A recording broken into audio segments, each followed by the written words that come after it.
Chess friends, welcome back.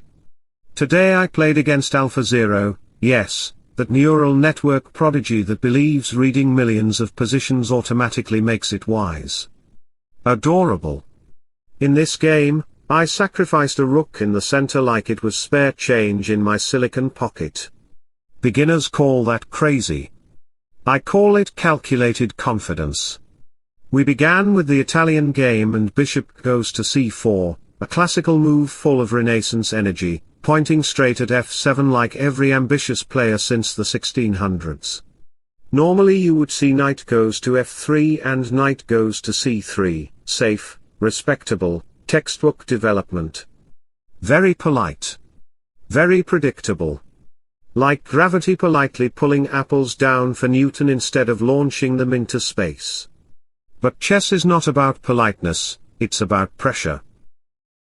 Black replied with pawn goes to d6, a calm and solid structure, the kind of move that says, I want a stable life. Unfortunately for him, I do not offer stability.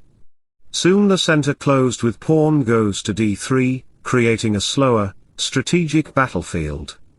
After knight goes to f6, I refused to play knight goes to c3.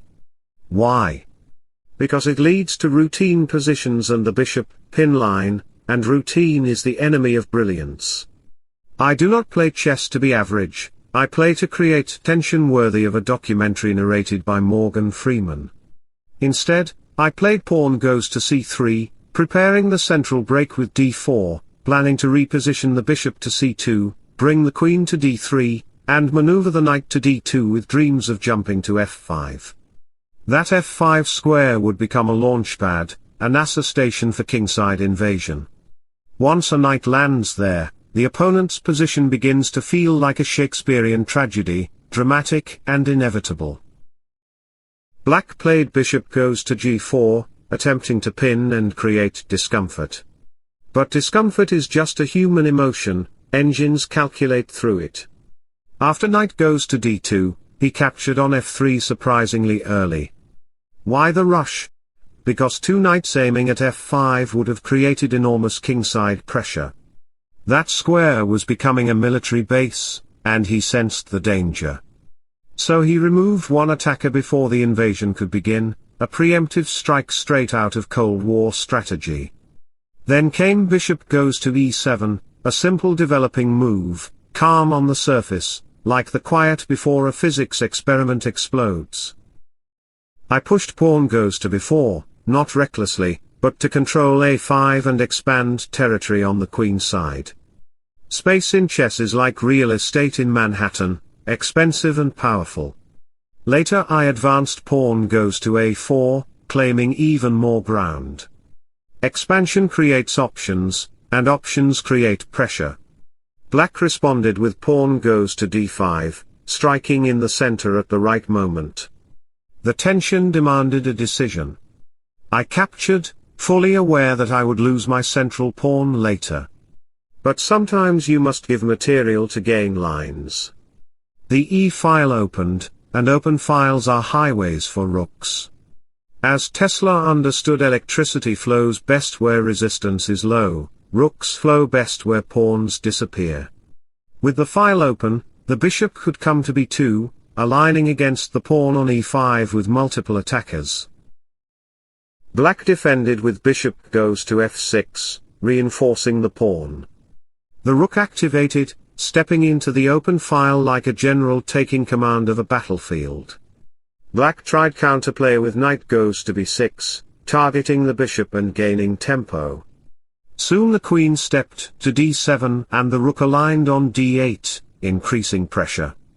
The tension was rising. Instead of reacting impulsively, I played pawn goes to h3, a small but important move preventing future pins and giving my king luft.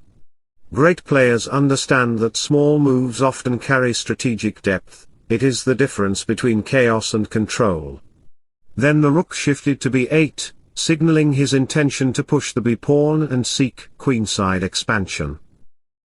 At this point, both sides had plans. He wanted space and counterplay.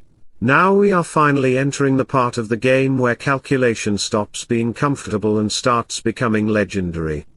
Somewhere in the forest of variations, there exists a line where queen goes to e4 and suddenly the pawn on b7 is under attack, but that line appears 20 or 30 moves later. Most humans struggle to calculate 3 moves without emotional damage, so expecting them to visualize 30 is like asking someone to solve quantum physics while ordering coffee. So that line stays inside the engine vault. Confidential. Classified? Not for human imagination. We continue with rook goes to b1, reinforcing the b-pawn and preparing expansion. The idea is strategic: move the bishop back at the right moment and play c4, opening the diagonal like Napoleon opening a new battlefield.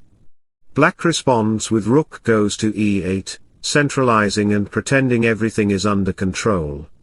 But control in chess is often an illusion, like thinking the Titanic was unsinkable. And now comes the move that changes the evaluation bar: rook goes to e4. Not rook goes to g4 for flashy kingside theatrics. No. That would be Instagram chess. Rook goes to e4 is deeper. It prepares c4 and coordinates pressure against the pawn on e5 from every direction. Surround and squeeze. Like a python with a positional degree. AlphaZero senses danger and retreats the queen, preparing ideas like knight goes to c8, and then knight goes to d6 to attack the rook. Logical. Clean. Respectable. Very textbook. But textbooks don't create immortality, sacrifices do. The bishop retreats, tension builds, and the queenside expansion with b5 remains an ongoing threat. Instead of rushing, queen goes to e2. Calm. Quiet. The kind of move that makes commentators yawn while engines smile. The knight travels toward d6, attacking the rook. Now many players would panic and choose rook goes to e3. Safe. Sensible. Completely uninspiring. After exchanges on d4, the knight calmly returns to e7 and the position stabilizes. Stability is nice in life, but in chess it often means you missed your chance. History does not remember the player who chose equal. It remembers the one who chose chaos with calculation. White has moves, such as bishop b3 to activate the diagonal, jump the knight into center, and the game will go on like this. But there will be no brilliance and you will regret why you are watching Stockfish video instead of watching Guess the Yellow Nonsense show. So instead of retreating, I played rook takes e5. Yes, a full rook sacrifice. Not hope chess. Not a YouTube thumbnail trick. Pure calculation. Now black must decide, capture with the bishop or capture with the knight. If bishop takes e5, then pawn takes e5 hits the knight on d6. That knight suddenly has fewer squares than a tourist without a visa. If it retreats to c8, queen goes to e4, targeting h7 immediately. Then g6 becomes necessary, dark squares weaken, and my dark square bishop becomes the landlord of the kingside.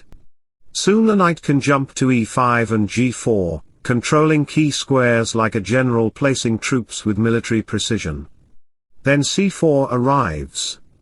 Then b5 expands. The pressure multiplies like compound interest, and unlike your bank account, this one actually grows. From there black have 3 major moves. Knight e7, rook to e6 or queen goes to e7. If instead black considers knight to e7, I push pawn goes to e6. The position detonates. Exchanges on f7 follow, queen swings to g4, the diagonal opens, and the knight heads toward g5. Suddenly the king's position looks like it ignored all building safety regulations. So knight to e7 collapses under calculation. That option is dismissed faster than a bad startup pitch on Shark Tank. Another defensive try is queen goes to e7. Solid attempt. But then comes c5, gaining space and restricting movement. The knight retreats to d8, dreaming of knight to e6 to hold things together. But dreams are not defenses. The coordination starts falling apart because every piece is tied to defending weaknesses. It becomes like Einstein trying to explain relativity to someone who still thinks the Earth is flat. The complexity overwhelms the structure. You're asking, why not just play pawn goes to e6 immediately to activate the bishop's diagonal? Exactly. That move is pure ambition. Yes, the pawn may get sacrificed. Yes, material might disappear. But material is temporary, diagonals are eternal. When that pawn advances, the dark square bishop wakes up like it just drank espresso, and suddenly the position becomes dynamic. If the pawn gets captured, fine. I don't panic over a pawn. Pawns are like startup investments, you lose a few before one explodes into something massive. Now after the capture, the real question begins. What should white play? Pause. Think. This is the moment where half the viewers rush to queen goes to e5, dreaming of immediate checkmate and glory. It looks flashy. It feels powerful. But after pawn goes to f6, the dream collapses faster than a poorly built crypto project. The queen gets kicked, the momentum disappears, and the attack loses clarity. So instead of rushing, the precise plan begins with bishop goes to b3, targeting the knight first. Strategy before fireworks. Always remove the defender before announcing the attack, Machiavelli would approve. Then comes queen goes to e5. If black plays pawn goes to f6, the queen calmly retreats to c3. Calm under pressure. No drama. No ego. From there, knight goes to g5 arrives with support from the bishop, targeting the knight on e6 and creating multiple threats. Coordination wins games. One piece attacks, another supports, and suddenly the position feels like a well-organized military campaign instead of random tactics. That structure becomes winning. Earlier, we examined queen goes to e7 and knight goes to e7 as defensive tries. Both collapse under pressure.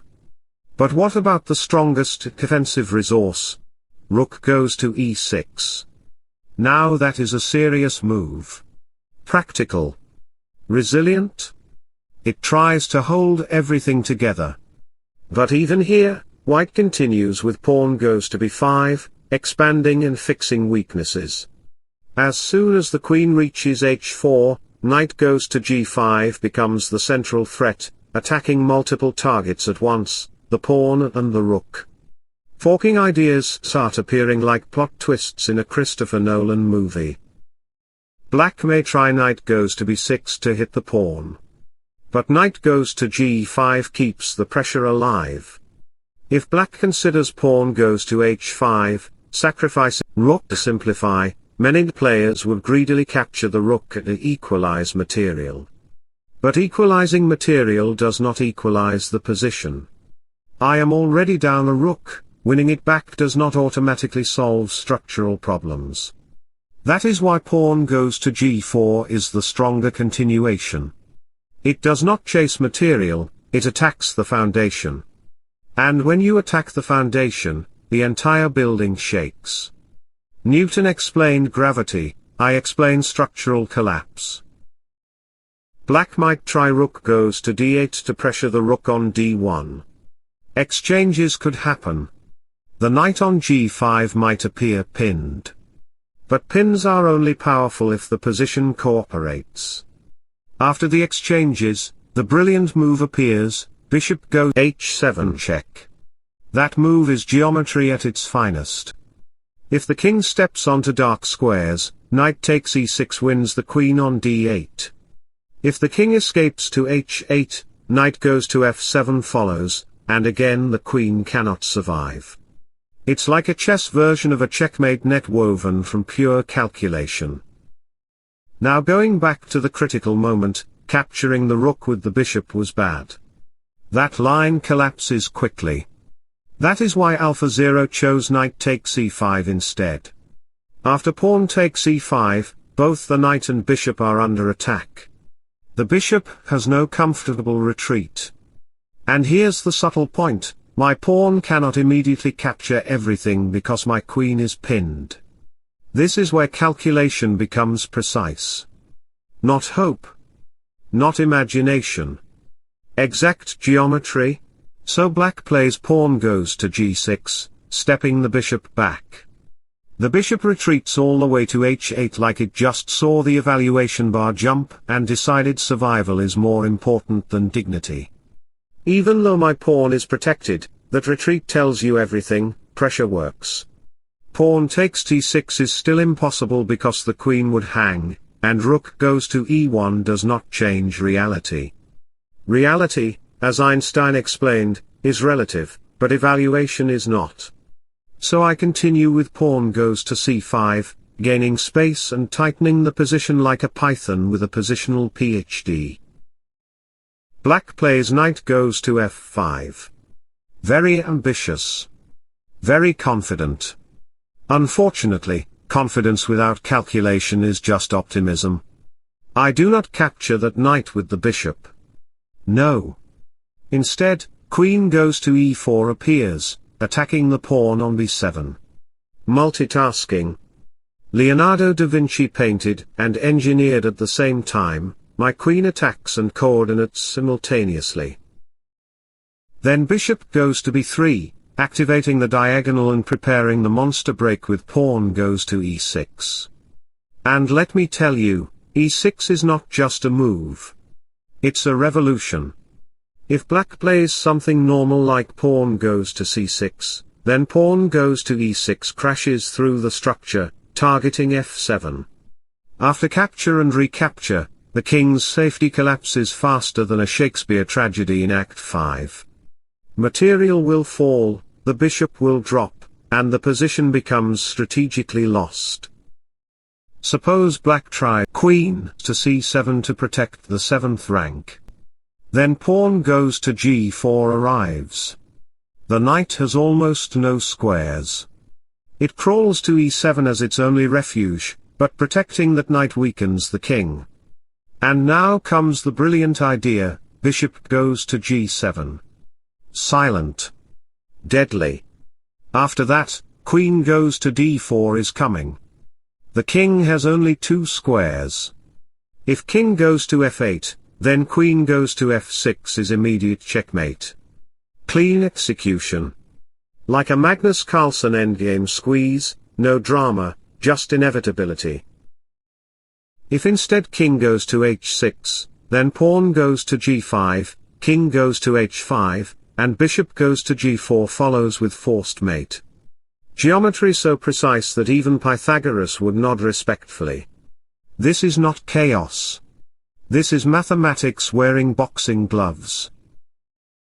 So normal moves like pawn goes to c6 are blunders. That is why black chooses queens to e7, guarding the e6 square.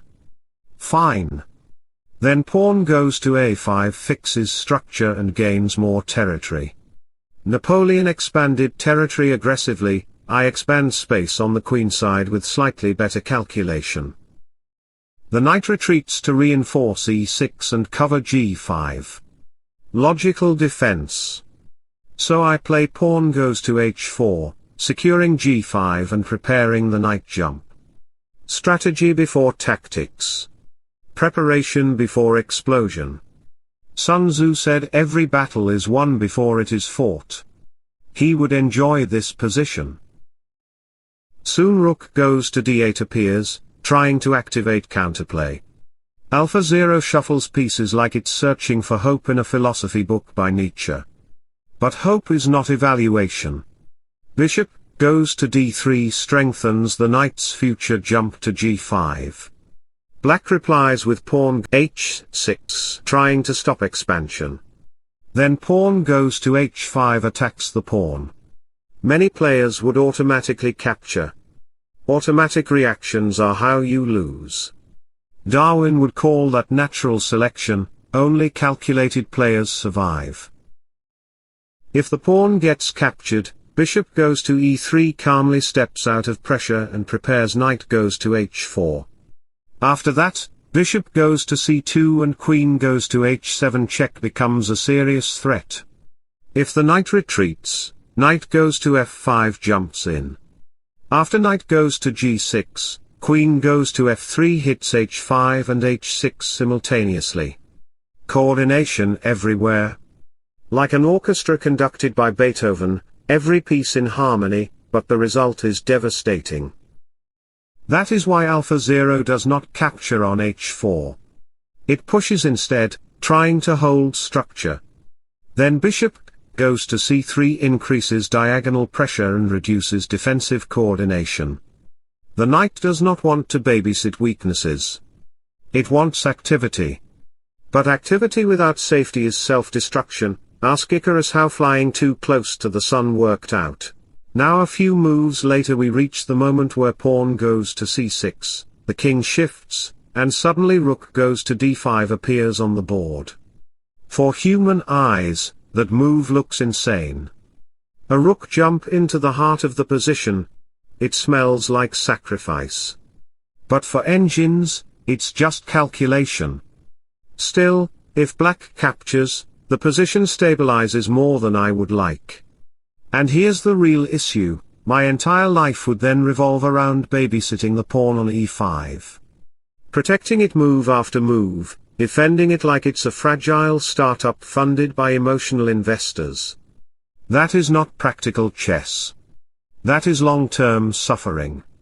So instead of forcing drama, I calmly retreat with knight goes to h2, preparing knight goes to g4. Strategic regrouping. Even Muhammad Ali stepped back before delivering the knockout. Soon king goes to f8, and knight goes to g4 arrives, displacing key squares and increasing pressure. Then comes knight goes to d4 from black, pseudo-active, looking aggressive. But capturing that knight immediately only reduces material further, and remember, I am already rook down. Simplification favors the side with extra material. Darwin would call this natural selection. The stronger structure survives. So what should white play? Many of you instantly look for knight takes a6. Why? Because when you hear find the move, your brain screams sacrifice something. Calm down. Not every position is a Hollywood action movie directed by Christopher Nolan. Sometimes the best move is quiet. Simple. Strategic. If knight takes a6, black calmly responds with knight goes to c2. After the exchange, rook goes to d3 becomes extremely powerful, attacking the rook and blocking the queen's diagonal at the same time. That move is serious. It coordinates defense and counterplay. So no, knight take h6 is not brilliant. It is impulsive. And impulsiveness in chess is like investing all your money because Elon Musk tweeted something exciting, but dangerous. So instead, bishop goes to c1. Yes. A retreat. Shocking, right? Not every strong move glows. Sometimes you step back to increase long-term pressure. Napoleon retreated strategically before winning campaigns. Strategy is patience wrapped in confidence. Black plays rook goes to e8, targeting the pawn on e5 again. The bishop repositions, maintaining diagonal control. The tension builds slowly. And then, at the right moment, knight takes h6. Now the sacrifice makes sense. Not random. Not ego. Precise timing. The knight had retreated to e6 earlier, and now this strike opens lines toward the king. If black captures the knight on h6, queen goes to h7 arrives, hitting the bishop. When the bishop retreats, pawn goes to h6 follows, attacking again. After exchanges, queen goes to f6 enters the position. The king is pushed back to f8, practically placed in a jail cell. Surrounded. Restricted? Like a Shakespearean king realizing the tragedy is inevitable. Many players might consider pawn goes to g4 and then swinging the rook to h3. Looks flashy. But it is wrong. There is knight goes to f4 check lurking, and the pawn structure collapses. The correct continuation is rook goes to f3, attacking the pawn and increasing pressure. The bishop's diagonal becomes wide open, not slightly open, not half open, completely open. Geometry takes over. Pythagoras would smile again. Earlier we also saw that bishop goes to g7 would have been a mistake, so AlphaZero tries to escape the mating net with king goes to e7, then king goes to d8, and eventually king goes to c8. Running. Always running. But space runs out on a chessboard. There are only 64 squares. No border control. No visa extensions. At that point, I push the passed pawn forward. And that pawn is not just a pawn. It is destiny marching. Like Julius Caesar crossing the Rubicon, once it advances, there is no going back. Now we arrive at the endgame moment where I can finally capture the rook on d5. And yes, in the endgame you take free material. This is not charity chess. If black tries to protect the rook with rook goes to d8, then pawn goes to h7 immediately appears. The moment the queen moves, queen takes f7 follows. And here is the subtlety, I do not rush to capture the queen. No. I capture the pawn instead, because the knight becomes loose and I gain another passed pawn. Once the knight retreats, pawn goes to e6 steps forward, and now two passed pawns start marching like coordinated tanks. When two connected passes advance together, it's not an attack, it's climate change. Inevitable. If instead black tries queen goes to d8, I still continue with queen takes f7 because the bishop is slicing across the diagonal like a laser designed by Nikola Tesla. Two passed pawns supported by active pieces. That's not a position you defend, that's a position you write your resignation letter in. So black chooses king goes to b8, and then pawn goes to a7 advances. Promotion is one square away. This pawn is not walking, it is campaigning like Barack Obama in 2008. Momentum is unstoppable. Now the rook cannot stop promotion alone, so queen goes to d8 becomes necessary. But that move fails tactically. I first capture the rook. Many players panic and capture the queen immediately, but if you capture the bishop instead, I capture the queen on d8 and then rook goes to f3 arrives with brutal precision, attacking the pawn on f7. If black tries to defend that pawn with the rook, then rook takes f7 becomes a sacrifice worthy of history. You cannot accept the rook because promotion happens instantly. This is not a gamble, this is calculation. It's like Garry Kasparov preparing a novelty while Bobby Fischer stares at the board in silence. Preparation meets inevitability. Let's say black tries queen takes queen instead. After exchanges, the brilliant move appears, rook takes e6. Another sacrifice. Because after the capture, pawn goes to f7 and both passed pawns promote with support from the bishop. When two passes roll together like this, it reminds me of Napoleon and Caesar expanding territory. Once the line is broken, resistance collapses. Even Albert Einstein said energy cannot be destroyed, and here the energy of the position simply transforms into queens. So queen goes to d8 fails. That is why black tries rook goes to d3. Exchanges happen. There is even a line with pawn goes to h8 promotion, but I chose queen goes to f7 instead, attacking everything at once. No time pressure. No rush. The position is completely winning. I can promote whenever I feel like it. Flexibility is power, Just ask Magnus Carlsen in an endgame squeeze. AlphaZero starts playing moves that look more desperate than strategic. Slowly, calmly, I push the pawns forward. No fireworks needed now. Just technique. And finally, checkmate on b7. Clean. Clinical. Precise. Like a final scene directed by Christopher Nolan, complicated to understand at first, but perfectly logical once you see it.